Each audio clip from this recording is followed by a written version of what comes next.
Have you ever stared into a mirror until the face looking back starts to feel like a stranger? Imagine saying your name into that silence right now, the name on your driver's license. Does it vibrate in your chest, or does it fall flat? For most of the population, that name is solid. It is who they are. But for you, and the fact that you are still watching proves you are one of the few, that name feels like a lie. It sounds thin, hollow, like a label on a jar that doesn't quite match the contents inside. You know this glitch. You've felt it your entire life.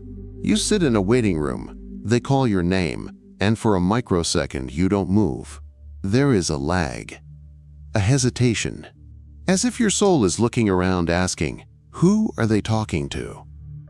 Modern psychology might label this as dissociation or an identity crisis, but those are just labels for the symptoms, not the cause. What you are feeling is not a breakdown. It is a memory trying to break the surface. The name you answer to is not yours. It is a barcode, a serial number assigned to a biological vessel to keep it defined and trackable. Before you were weighed and measured in a hospital room, before ink ever touched a birth certificate, you carried a different signature. You didn't just have a name, you were a frequency, a vibration that commanded reality rather than obeying it. And the moment you took your first sharp intake of breath in this density, that frequency was hijacked. It wasn't lost, it was hidden, replaced by a word designed to keep you asleep.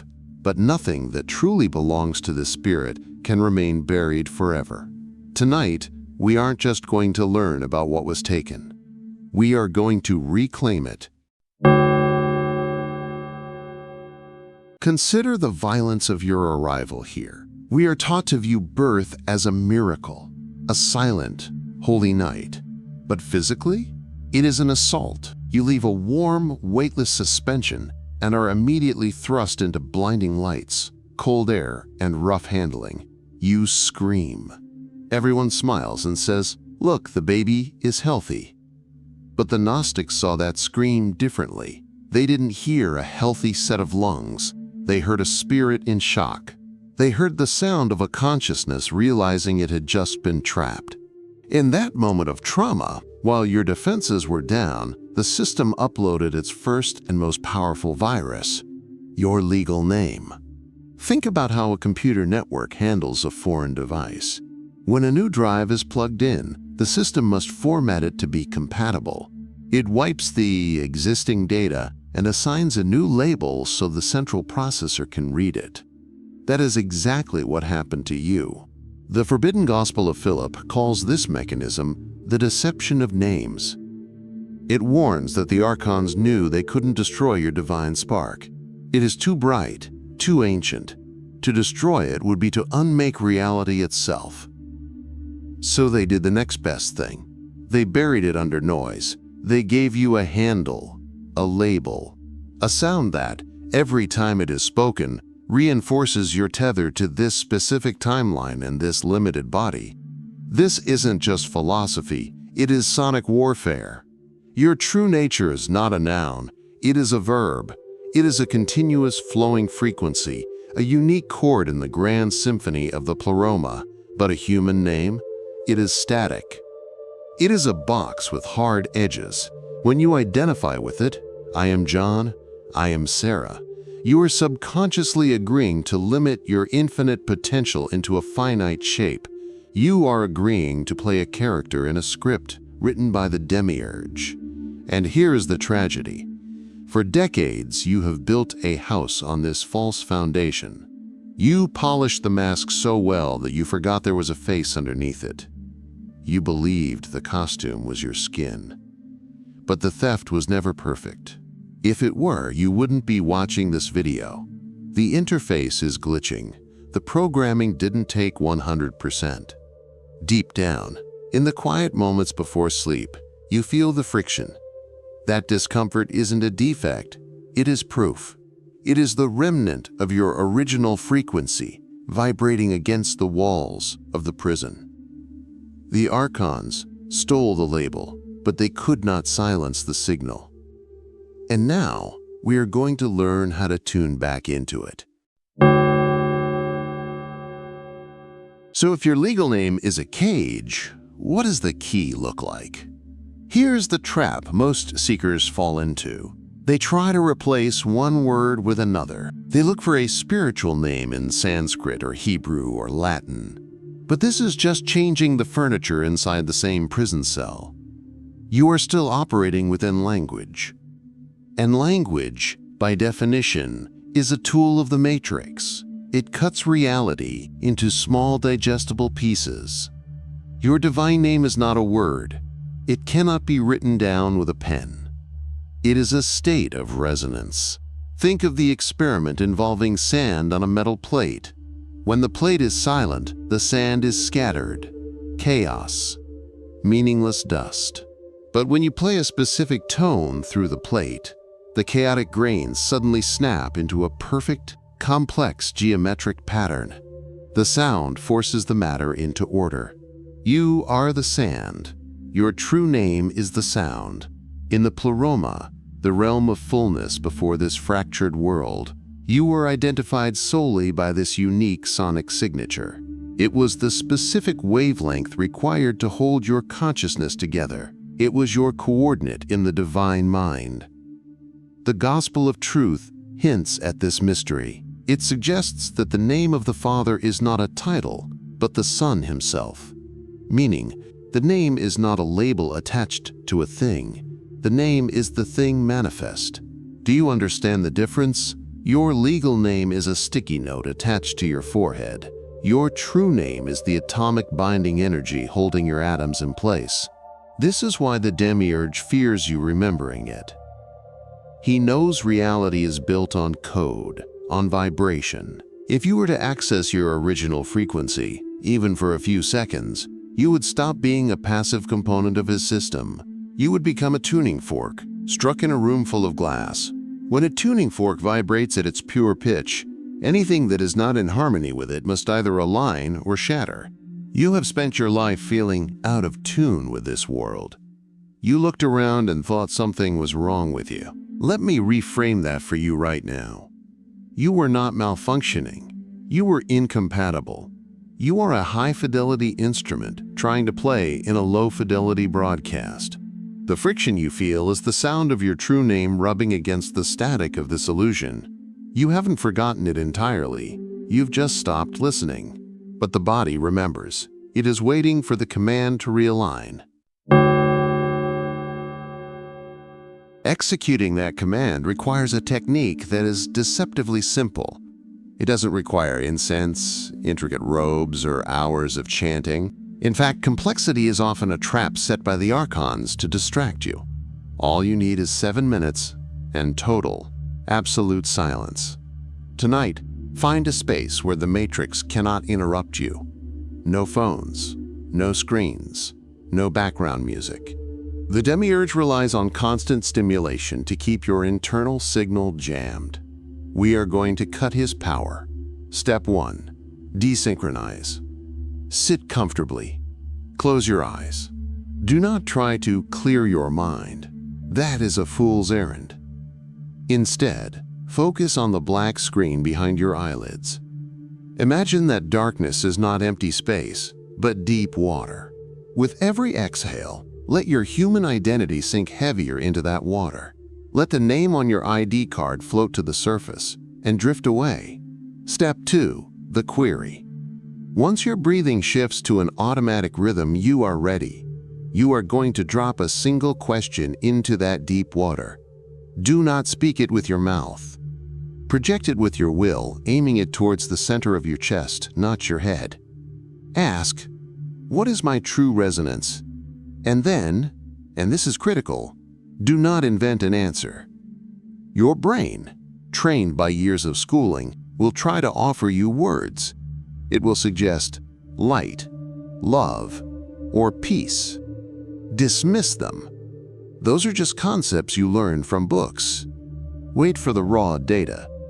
For some, it arrives as a hum rising from the spine. For others, it is a sudden pressure in the ears, like the air changing before a storm. For a few, It is a visual flash, a color you can taste. Step 3. The anchor. Whatever sound or sensation arises, no matter how nonsensical it seems, grab it. If it's a low hum, hum it back. If it's a sharp vowel sound, speak it. Open your mouth and let that sound out. Do it 3 times. The first time allows the body to feel it. The second time clears the throat chakra. The third time overrides the programming of the room you are sitting in. You will know you have hit the right frequency because your body will react violently to the truth. You might tear up instantly.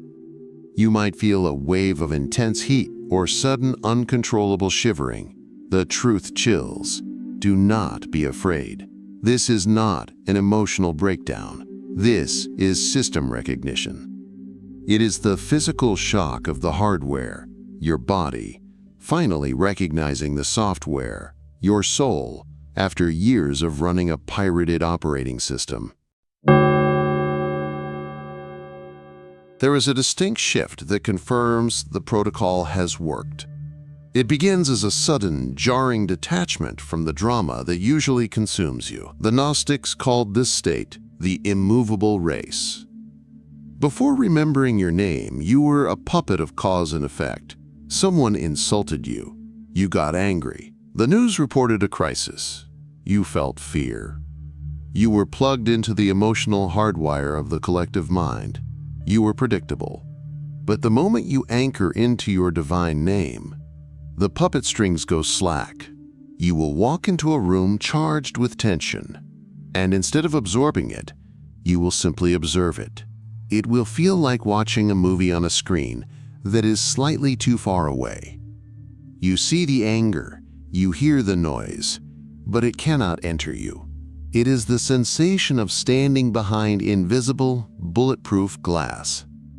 You realize that the drama around you is just loose energy looking for a battery to drain. And for the first time in your life, your battery is off limits. You are not cold. You are impenetrable. You are no longer matching the frequency of the chaos, so the chaos cannot touch you. This is the override. You begin to see the matrix for what it is, a hologram. And just like in a video game, when you realize the walls aren't real, you stop being afraid of hitting them. You stop begging the Demiurge for permission to exist. You don't ask for abundance, you resonate with it. You don't chase love, you emit it. This shift in gravity is powerful. It is the feeling of the king or queen returning to a throne that has been empty for lifetimes. It is a magnetic calm that commands respect without speaking a word. The world stops pushing you around because it senses you are no longer movable. But be warned, this sudden surge of sovereignty does not go unnoticed. When the prisoner stops responding to the guard's commands, the guard doesn't just shrug, he draws his weapon.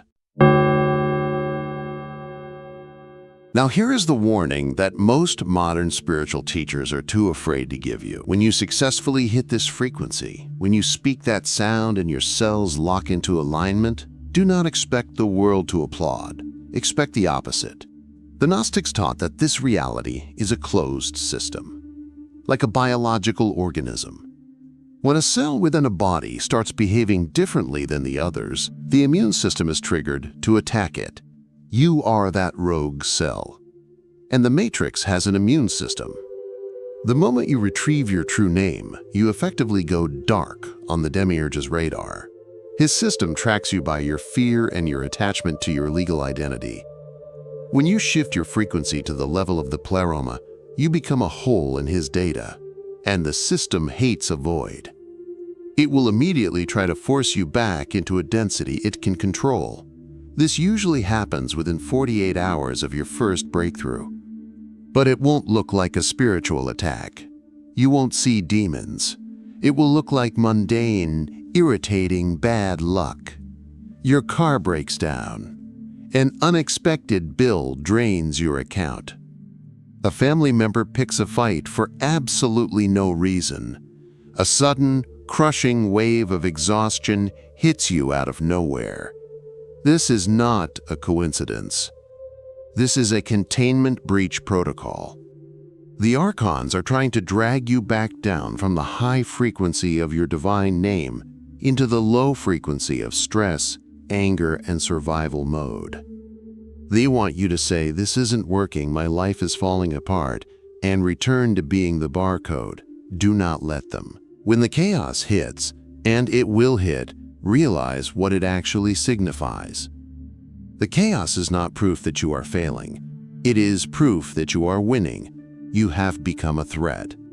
You have become significant enough to be targeted. The system ignores the sheep.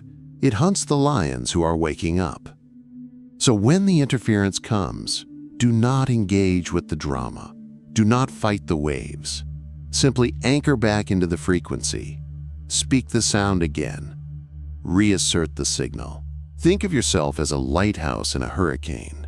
The lighthouse does not fight the wind. It does not argue with the rain. It simply stands and shines.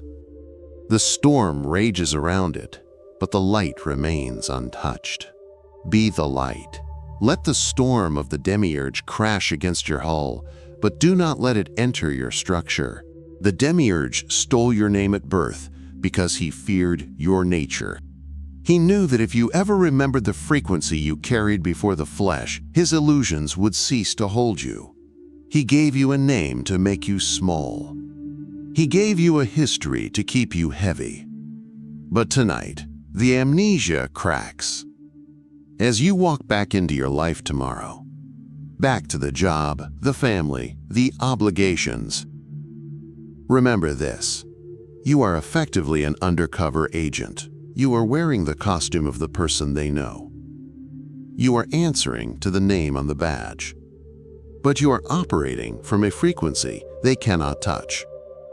Let your true name be a secret hum in your chest, a shield that burns away the interference. You are no longer a prisoner of the script. You are the glitch that rewrites it. If this transmission found you, it was not an algorithm's mistake. It was a rendezvous point. We are building a network of awakened sparks, a grid of consciousness strong enough to override the noise of this realm. Here is your final instruction to seal this protocol. First, leave a mark in the digital record. Go to the comments below and write, "I recall the sound." Do not just type it, mean it. Let those words be the first declaration of your sovereignty. Second, press the like button. Not for metrics, but to hack the algorithm. Force this signal to push through the noise so another lost, chosen one can find their way home. And finally, to ensure you do not drift back to sleep, subscribe to the channel. Consider this your entry into the inner circle. We have more keys to turn, more seals to break. The next transmission will go deeper into the architecture of the Matrix. Now, before the screen goes dark, close your eyes one last time. Take a breath. Repeat this mantra with me, silently. I am not the name given. I am the frequency eternal. I am awake. The silence you hear now is the sound of your freedom.